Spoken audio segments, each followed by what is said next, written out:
My name is Eleanor Whitmore, and I was born in 1958 in a tiny town in Maine where everyone knew everyone else's business.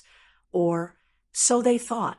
For 38 years, I stood in front of classroom after classroom of bright-eyed children, teaching them their ABCs and how to count to 100. I wore simple dresses, drove an old car, and lived in a house that most people walked past without a second glance.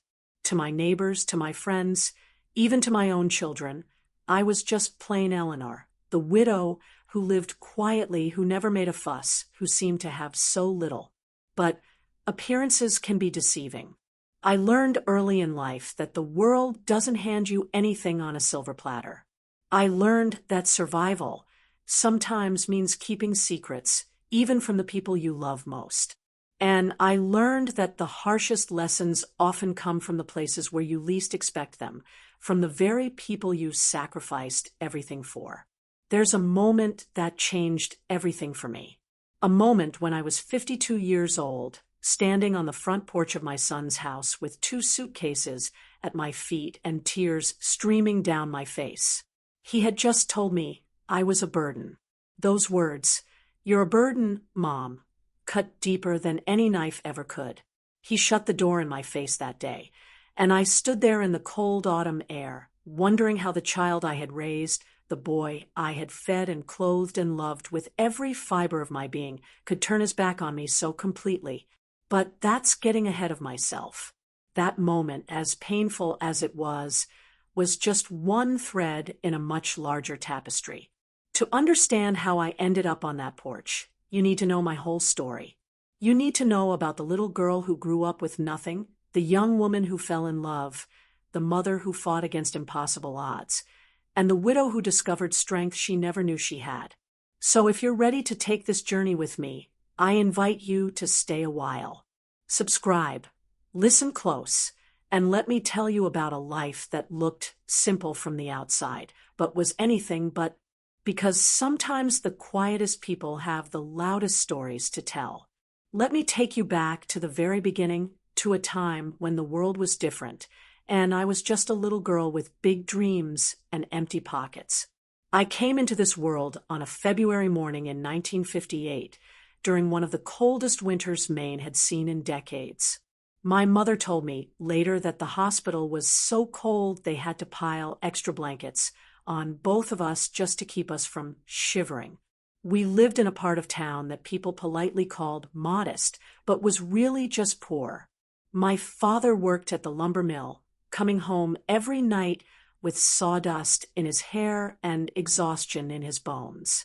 My mother took in sewing and laundry from the wealthier families across town. We had 3 rooms in a house that leaned slightly to one side. My brother Tommy and I shared a bedroom, so small that our twin beds nearly touched. In the winter, frost formed on the inside of our window, and we'd draw pictures in it before the room warmed up.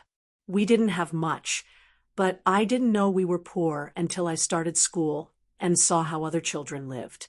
I remember my first day of kindergarten like it was yesterday. I wore a dress my mother had sewn from fabric scraps, and I thought it was the most beautiful thing in the world. But when I walked into that classroom, I saw little girls in store-bought dresses with matching ribbons in their hair, and I suddenly felt small. A girl named Patricia looked at my dress and wrinkled her nose. "Did you make that yourself?" she asked, and the other girls giggled. I wanted to cry, but I didn't. Instead, I lifted my chin and said, "My mama made it because she loves me." It was the first time I learned to find dignity in having less.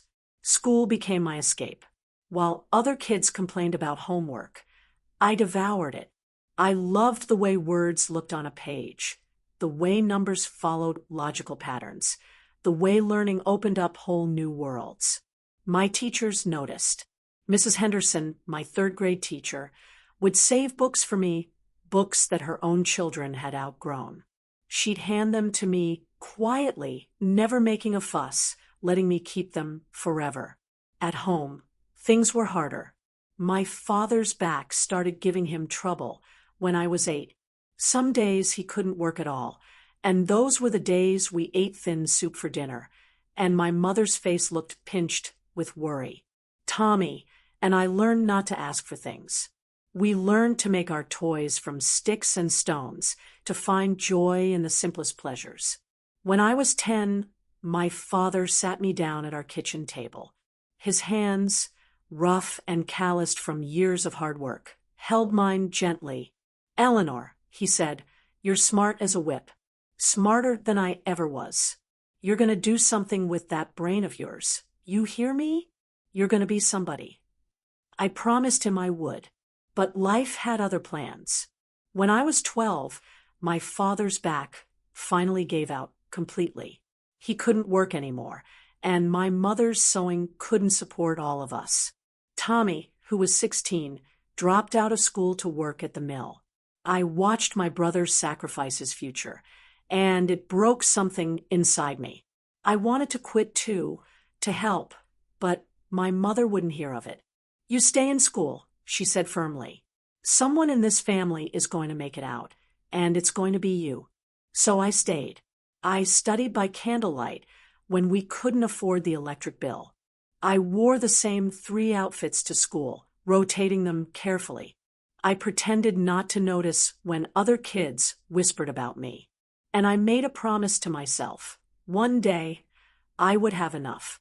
Enough money, enough security, enough comfort that I'd never feel that gnawing worry again.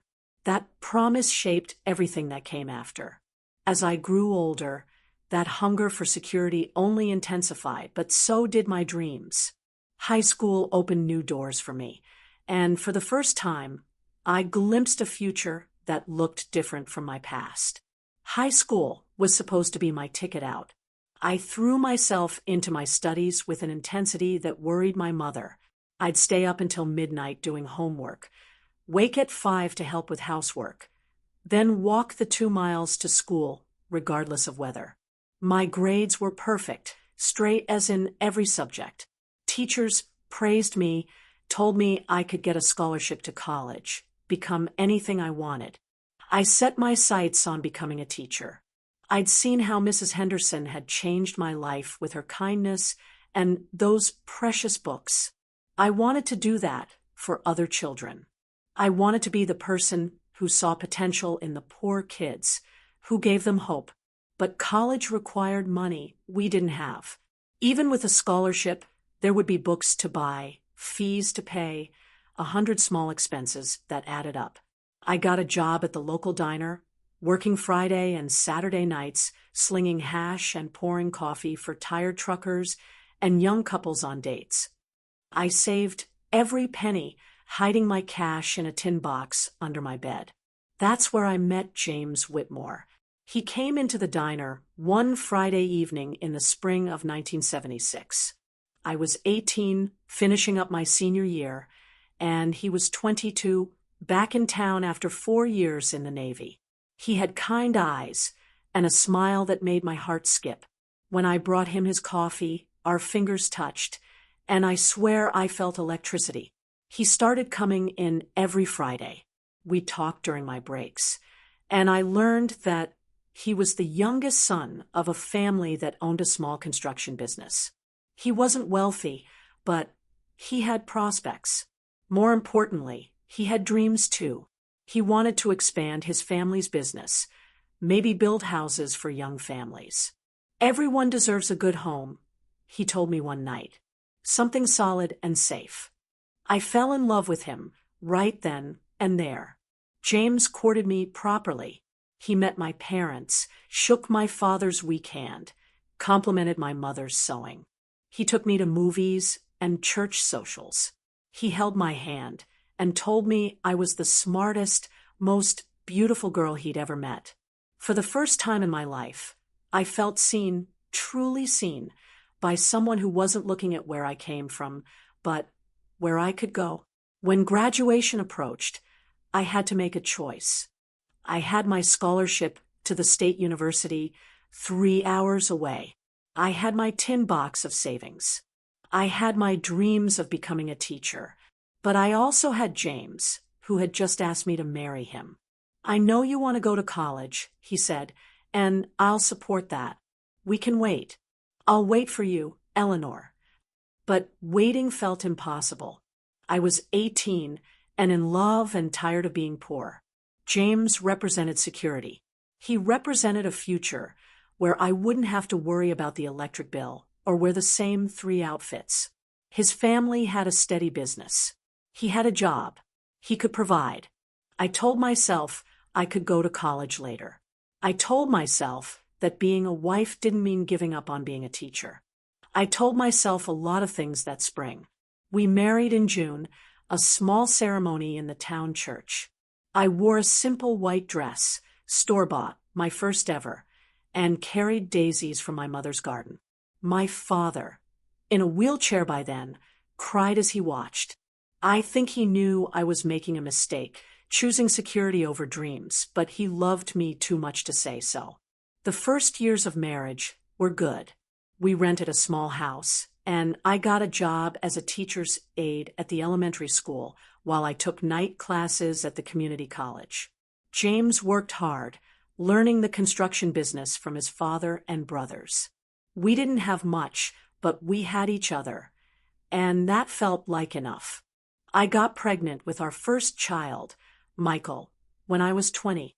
My night classes stopped. I was too tired, too sick with morning sickness, too busy preparing for the baby. I told myself I'd go back later. Then Sarah came along 2 years after that, and later kept getting further away. I loved my children fiercely. I poured into them all the love and attention I had once poured into my studies. But late at night, when they were asleep and James was snoring beside me, I'd sometimes cry quietly, mourning the dreams I'd set aside. Still, life was good. We had enough. James's business was growing. We moved into a bigger house. Nothing fancy, but it was ours. I went back to work as a substitute teacher, filling in when regular teachers were sick. It wasn't what I dreamed of, but it was something. I convinced myself I was happy. And maybe I was in a way. But there was always this small voice in the back of my mind, whispering about what might have been. Life has a way of testing us when we least expect it. And for me, that test came gradually, like storm clouds gathering on a distant horizon before the lightning strikes. James started getting headaches when he was 35. At first, they were just annoying. He'd take some aspirin and push through. But they got worse. He'd come home from work sites pale and shaking, barely able to see straight. I begged him to go to the doctor, but he was stubborn. It's just stress, he'd say. The business is growing. It's a lot of responsibility. Finally, after he collapsed at a job site, his brothers forced him to get checked out. The diagnosis came on a Tuesday afternoon in October 1993. I remember because Michael had just started high school and Sarah was in 7th grade. The doctor's words are burned into my memory. Brain tumor. Inoperable. The world stopped. They gave him 2 to 5 years, maybe longer with treatment. We chose treatment, radiation, chemotherapy, experimental drugs that cost a fortune. His father's health insurance covered some, but not nearly enough. The medical bills started piling up like snow in a blizzard. James couldn't work anymore. The headaches were too severe, the treatments too draining. The construction business couldn't sustain paying him when he wasn't working, even though his family tried to help. Our savings, what little we had, evaporated within 6 months. I took on more work. I went from substitute teaching to a full-time position that opened up teaching 2nd grade. I took on private tutoring in the evenings. I cleaned houses on weekends. The children barely saw me, and when they did, I was exhausted. Michael, who had always been quiet and serious like his father, became withdrawn. He'd come home from school and go straight to his room. Sarah, my bright and bubbly girl, tried to take care of everyone, making dinner when I worked late, helping her father to the bathroom when he was too weak to walk on his own. She was 13 years old, doing things no child should have to do. The worst part wasn't the money or the exhaustion. It was watching the man I loved disappear piece by piece. James's personality changed with the tumor. Sometimes he'd get angry over nothing, shouting at the kids or throwing things. Other times he'd cry like a child, apologizing over and over. And sometimes, the hardest times, he didn't recognize us at all. One night, he looked at me across the dinner table and asked, "Who are you? Where's my wife?" I had to excuse myself and sob in the bathroom while Sarah comforted her father. The church helped when they could. Neighbors brought casseroles. James's family contributed what they could spare. But it wasn't enough. The bills kept coming. I started making choices no one should have to make: which bills to pay, which to let go, the electricity or the water, the mortgage or the medicine. I got creative. I learned to stretch a dollar further than should be possible. I bought damaged produce at deep discounts and made it work. I shopped at thrift stores, not for myself, but for the kids. I cut my own hair. I wore shoes until they literally fell apart, and I started making plans for after, because I knew James was dying, and I knew I'd be alone with 2 children to raise and debts that seemed insurmountable. I opened a secret bank account. Every time I got paid for tutoring or cleaning houses, I'd deposit a small amount, $10 here, $20 there, money that James didn't know about, that didn't get swallowed by medical bills. It felt wrong, keeping secrets from my dying husband, but I was terrified. What would happen to us when he was gone? James passed away in the spring of 2000, after 7 long years of fighting. He was 44 years old. Michael was 17, Sarah was 15. We buried him on a sunny Tuesday, and I remember thinking how wrong it was that the world could be so beautiful when everything inside me was broken. The life insurance, what little there was after the medical debt, barely covered the funeral. The medical bills kept coming even after he was gone. I owed hospitals, doctors, specialists, pharmaceutical companies. The total was more than I could comprehend. But I had my job. I had my secret savings. And I had a fierce determination that my children would not suffer the way I had as a child. Michael went to college on scholarships and student loans. Sarah was brilliant, thank God, and got a full ride to the state university. I worked 3 jobs to send them care packages, to make sure they had everything they needed, to ensure they never felt the poverty I'd grown up with. And slowly, painfully, I started to build something. I paid off the medical debt, cent by painful cent. I kept teaching, kept tutoring, kept saving. My house was paid off. James's life insurance had at least done that. I learned to invest, reading books from the library, being careful and conservative. That secret account grew. Nobody knew. To everyone in town, I was poor Eleanor, the widow struggling to get by. And I let them think it, because I'd learned something important. People treat you differently when they think you have money. The years after James's death were hard, but they also taught me who I really was. I discovered a strength I didn't know I possessed, and with it, a determination that would shape the rest of my life. After the kids left for college, the house felt enormous and empty. Every room echoed with memories: James's laughter, Michael's teenage music, Sarah's endless chatter. I'd walk through at night, touching the walls, remembering when we'd painted them together, when life had been full and loud and whole. But I couldn't wallow. I had work to do. I doubled down on everything. I took on summer school teaching, making extra money when other teachers wanted to vacation. I tutored almost every evening, sometimes teaching 3 or 4 students back to back. I learned to do my own home repairs from YouTube videos, fixing leaky faucets and painting rooms myself rather than paying someone. Every extra dollar went into my savings and investments. I researched endlessly, learning about stocks and bonds and mutual funds. I was conservative. I'd seen what happened when you took big risks and lost everything. I built my portfolio slowly, carefully, like stacking stones to build a wall. The town thought I was barely scraping by. I drove a 15-year-old car that sputtered and smoked. I wore clothes from the thrift store. My house looked shabby from the outside, peeling paint, overgrown garden, broken shutters I never fixed. Inside was better, but not by much. I kept it clean, but sparse. No fancy furniture, no new appliances, unless the old ones literally died. People felt sorry for me. At church, they'd slip me gift cards to the grocery store, which I accepted with grateful tears and then used to buy food I'd take to actual families in need.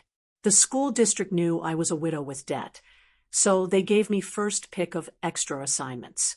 The hardware store owner gave me discounts on repair supplies. I felt guilty about the deception, but I told myself I wasn't really lying. I was just being private. What business was it of anyone's what I had in the bank? Michael graduated and got a good job in Boston, something with computers that I never quite understood. He visited twice a year, Christmas and my birthday, staying for a few days before rushing back to his important life. He'd look around my shabby house and sigh, offering me money that I'd refuse. I'm fine, I'd tell him.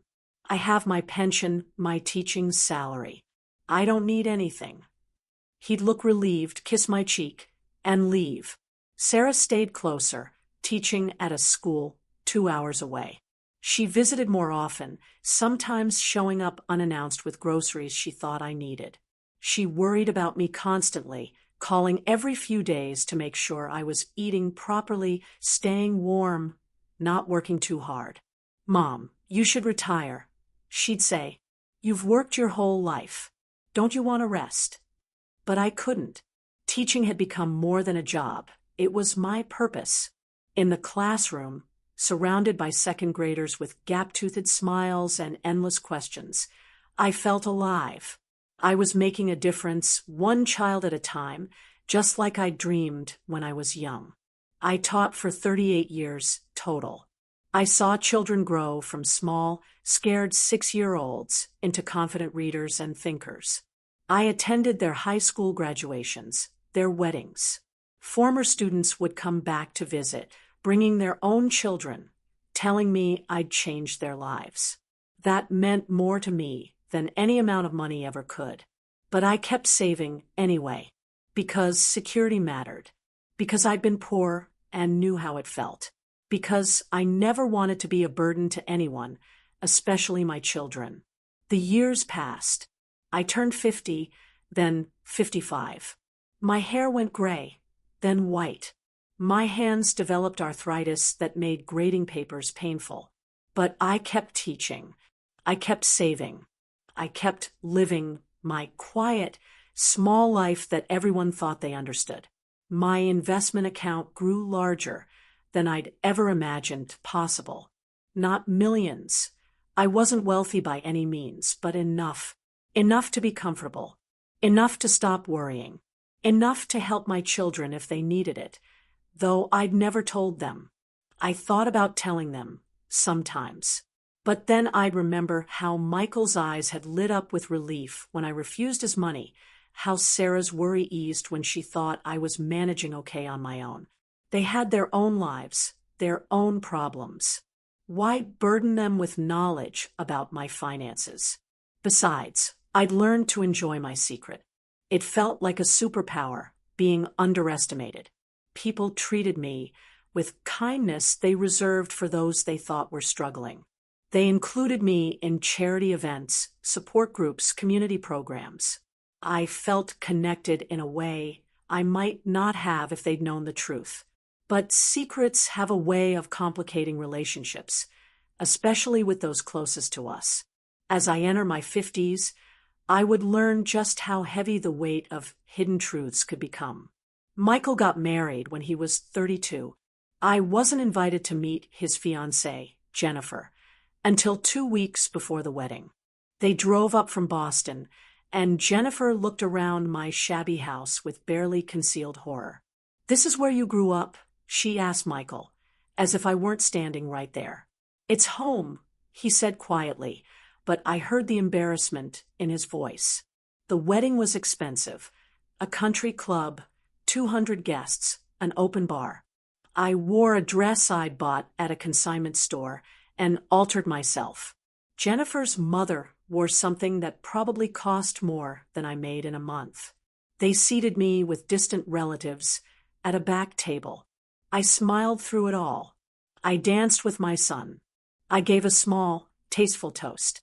And I went home alone, crying in my car in the dark parking lot before I drove away. After that, Michael's visits became even less frequent. Jennifer didn't like Maine, she said.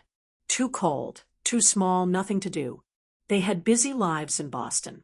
He'd call on holidays, brief conversations full of awkward pauses. "How are you doing, Mom? You managing okay?" "Just fine, dear. Don't worry about me. Do you need anything?" "Not a thing. You take care of that wife of yours." I could hear the relief in his voice each time. He wanted permission not to worry, and I gave it to him. Sarah married around the same time, a fellow teacher named David. Their wedding was smaller, warmer, more like them. Sarah had me help plan everything, asking my opinion on flowers and food. She cried when she saw me in my mother-of-the-bride dress, hugging me tight. "You're beautiful, Mom," she whispered. "Dad would be so proud." They bought a house an hour away, and Sarah visited often. She'd bring David, and we'd have dinner together, laughing and talking like old times. She'd try to help around the house, fixing things I'd neglected, not knowing I kept them shabby on purpose. But even with Sarah, there was distance. She had her own life, her own marriage, her own problems. David's mother had Alzheimer's, and they were dealing with that. Sarah was trying to get pregnant, but having difficulties. She needed support, not to be supporting me.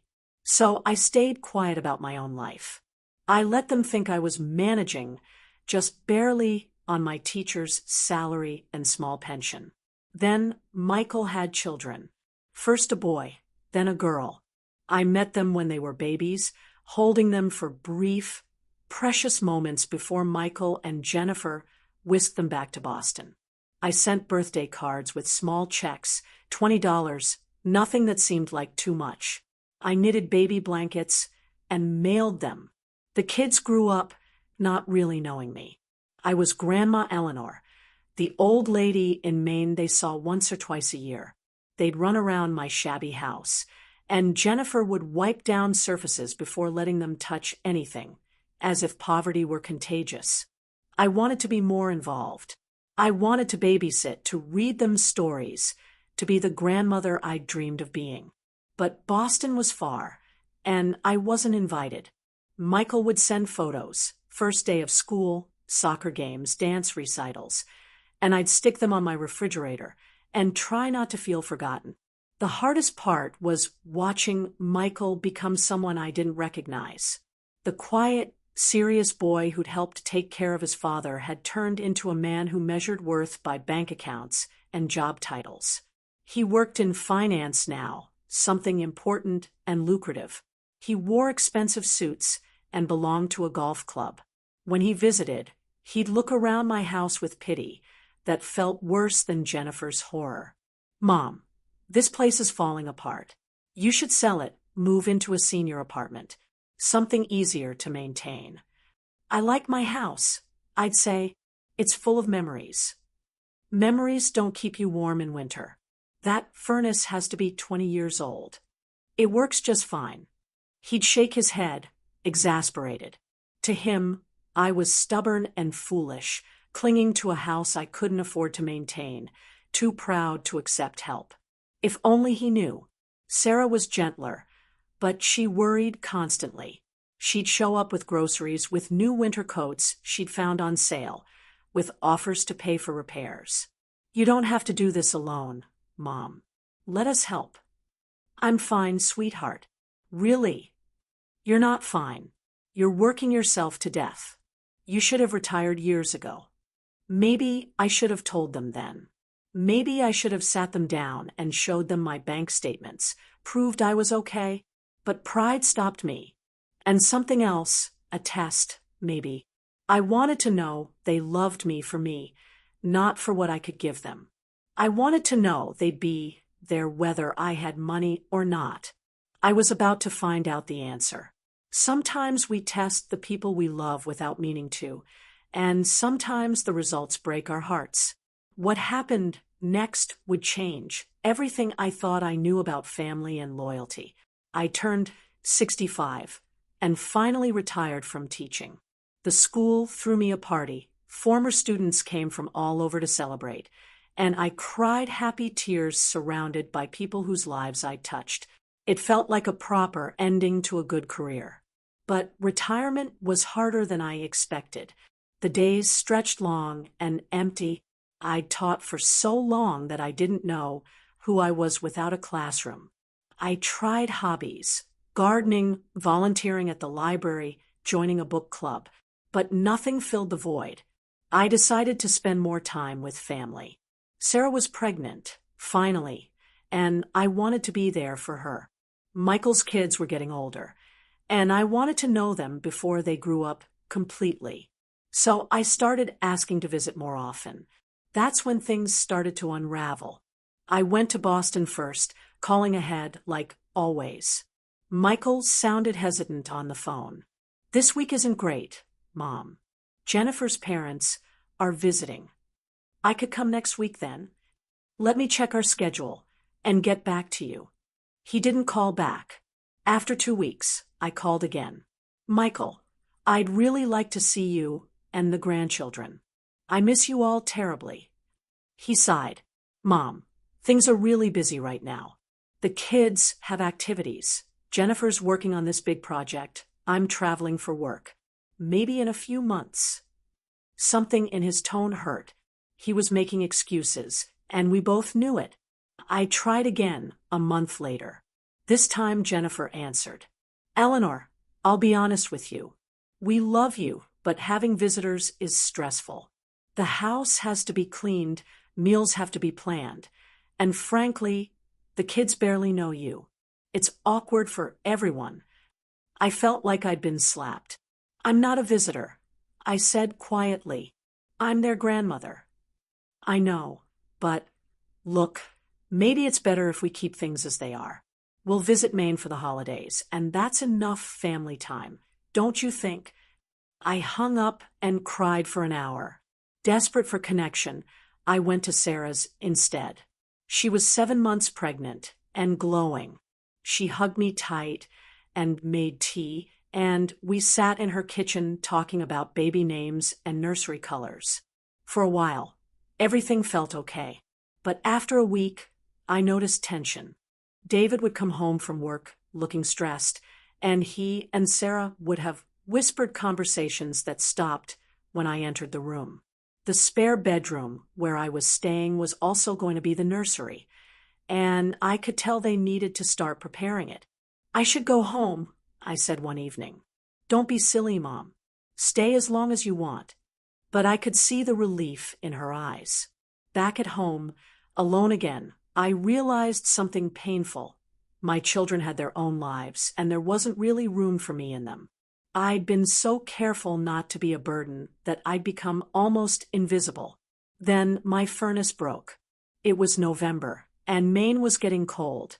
The repairman came and gave me an estimate, $3,000 for a new unit. I had the money, of course, but I hesitated. If I paid it myself, I'd have to explain where the money came from. But if I asked for help, I called Michael. "Honey, I hate to ask, but my furnace is broken and I can't afford to fix it. Could you possibly? $3,000? Mom, I don't have that kind of money just lying around." This from a man who drove a BMW and belonged to a country club. "Maybe you could loan it to me? I could pay you back over time." He sighed, that exasperated sigh I'd come to dread. "Mom, this is exactly what I was talking about. That house is falling apart. You can't afford to maintain it. You need to sell and move somewhere smaller, somewhere the landlord takes care of maintenance. This is my home. It's a money pit. Look, I'll be honest, Jennifer and I have been talking. We think maybe you should come live with us. My heart leaped. Really? We have that finished basement. It's got a bedroom and bathroom. You'd have your own space. And then we wouldn't have to worry about you being alone in that falling apart house. Something in his tone warned me, but I was desperate and lonely. That would be wonderful, Michael. We made plans. I'd sell the house, pack up my things, move to Boston by the end of the month. I told Sarah, who cried, and said she'd miss me but understood I needed family around me. I paid to fix the furnace myself. I couldn't leave the house without heat for potential buyers, and listed it for sale. Then I drove to Boston with 2 suitcases and my heart full of hope. Hope can be a dangerous thing, especially when it's built on misunderstandings and unspoken expectations. What I found in Boston would shatter me in ways I never imagined. The basement apartment was smaller than I'd expected. 1 room with a bed, a dresser, and a small TV. A bathroom with a shower stall. No kitchen. I'd have to use the main house's kitchen upstairs. It felt less like a home and more like a hotel room, but I told myself it would be fine. I'd be close to family. That's what mattered. The first week was okay. I stayed out of the way, mostly, reading in my room, coming upstairs only for meals. Jennifer cooked dinner every night, and we'd all eat together. The grandchildren, Emma and Jacob, were polite but distant, clearly not sure what to make of having a grandmother suddenly living in their basement. The second week, things shifted. Michael sat me down and explained the arrangement. I'd contribute $500 a month for rent and utilities. I'd do my own laundry on Tuesdays and Thursdays. Those were my days for the washer. I'd help with housework, cleaning bathrooms, vacuuming, dishes after dinner. I'd babysit when they needed me, which was most evenings and weekends. We're all family here, Michael said. We all pitch in. I agreed. It seemed reasonable. I wanted to be useful, to earn my place. But it got worse. Jennifer had a list of rules. No using the kitchen when she was cooking, no having the TV too loud, no leaving anything upstairs that might clutter the main house. The children weren't allowed in my basement room. It was my space, Jennifer said. But really, I think she didn't want them seeing how shabby my secondhand furniture was. I became a live-in housekeeper and nanny, except I was paying them for the privilege. I cleaned their bathrooms until they sparkled. I did dishes every night. I watched the kids every weekend while Michael and Jennifer went out for date nights or couples events at the country club. I mended their clothes, organized their closets, cooked meals they'd leave in the fridge without comment. And I was so lonely. The basement was cold and damp. I had no friends in Boston, no church community, no purpose beyond serving my son's family. I missed Maine. I missed my house, shabby as it was. I missed teaching. I missed feeling like I mattered. 3 months in, I tried to talk to Michael. I'm not sure this is working out. What do you mean? You have everything you need. I feel more like an employee than family. His face hardened. That's ungrateful, Mom. We opened our home to you. Jennifer's been incredibly patient, adjusting to having you here. Do you know how much easier your life is now? No house to maintain, no worries about furnaces breaking or roofs leaking. You're taken care of. Taken care of. Like I was a child. Like I was helpless. I had a life in Maine, I said quietly. You had nothing in Maine. A falling apart house, and no money. At least here you're with family. I went back to my basement and cried. The final blow came on a Saturday morning in March. I'd been living there for 4 months. I came upstairs to make coffee and found Jennifer in the kitchen, on the phone with her mother, talking loud enough that she clearly didn't care if I heard. "I know, Mom. It's been so hard. She's always here, always underfoot. Michael feels so guilty, but honestly, she's such a burden. We can't go anywhere without arranging for her. Our whole life revolves around his poor mother." That word, burden. I set down my coffee mug very carefully, turned around, and went back to my basement. My hands were shaking. My chest felt tight. I sat on my bed and stared at the wall for a long time. That evening, Michael came down. "Mom, we need to talk." I knew what was coming before he said it. "This isn't working out. You've been difficult lately. Ungrateful. Jennifer's stressed, the kids are confused. And honestly, I think you'd be happier somewhere else." "Somewhere else," I repeated, my voice hollow. "There's a nice senior community about an hour from here. We looked into it. They have activities, other people your age, meals provided. You'd probably make friends, have a social life. You want me to leave?" He couldn't meet my eyes. "I think it would be best for everyone. You can stay until the end of the month, give you time to make arrangements." "I sold my house, Michael. I left my home for this.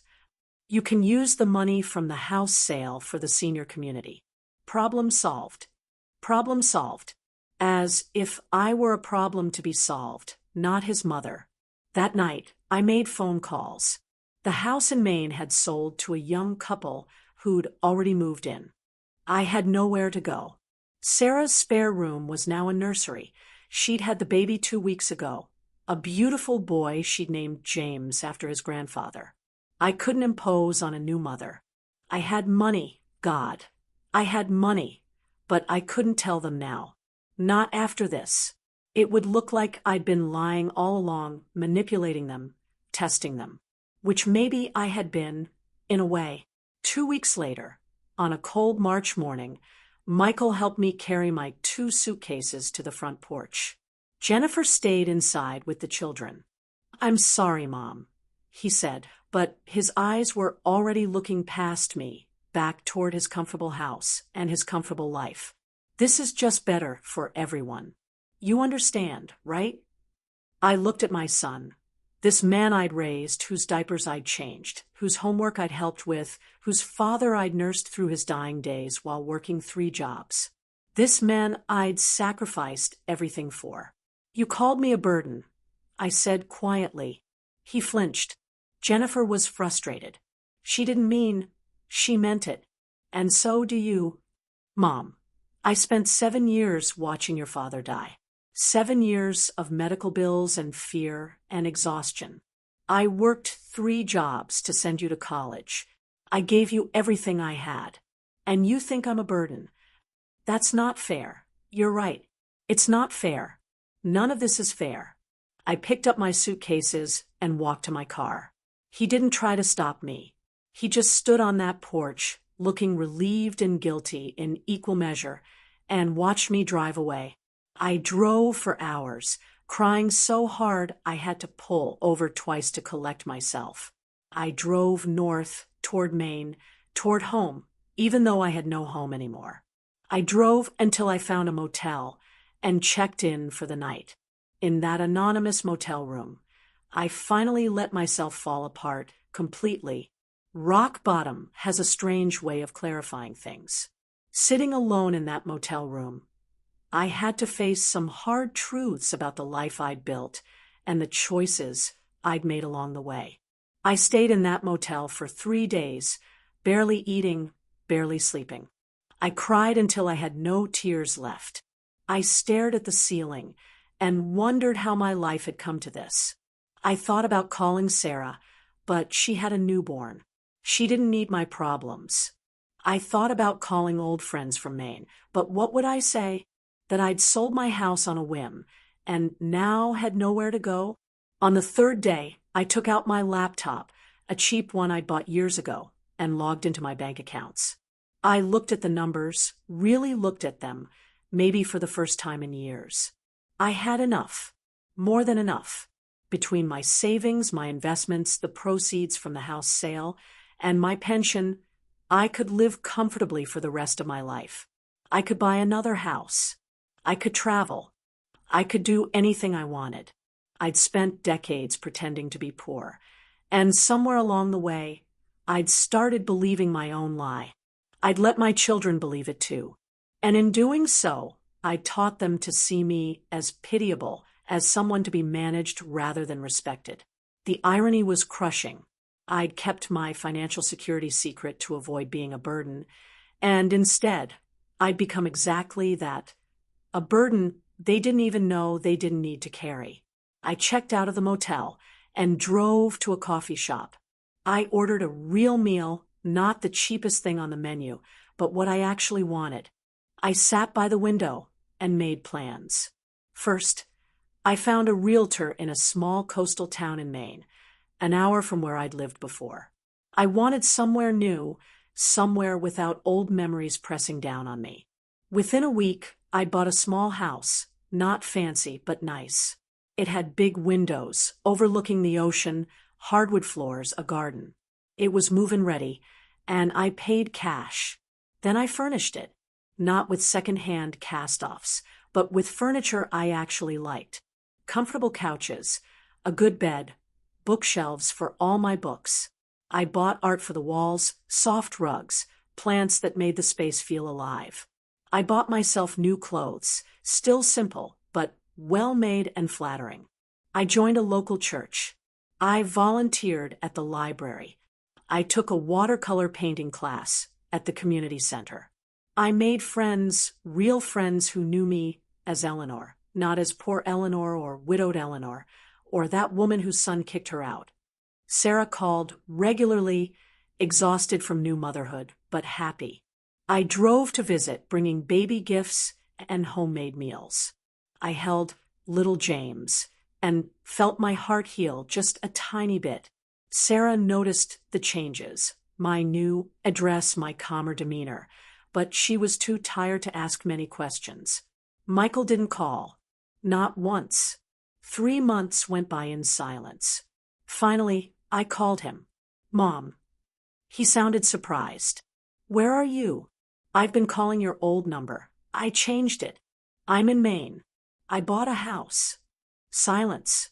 Then, "You bought a house?" "How?" "The money from the sale of the old house. And my savings." "I thought you didn't have savings." "I had more than you thought." More silence. I could almost hear him recalculating, reassessing. "You had money this whole time?" "I've been careful. Lived below my means. Invested wisely. But you asked me for money for the furnace. I wanted to see if you'd help. Not because I needed the money, but because I needed to know you cared." "That's not fair, Mom. You lied to us." "I never lied.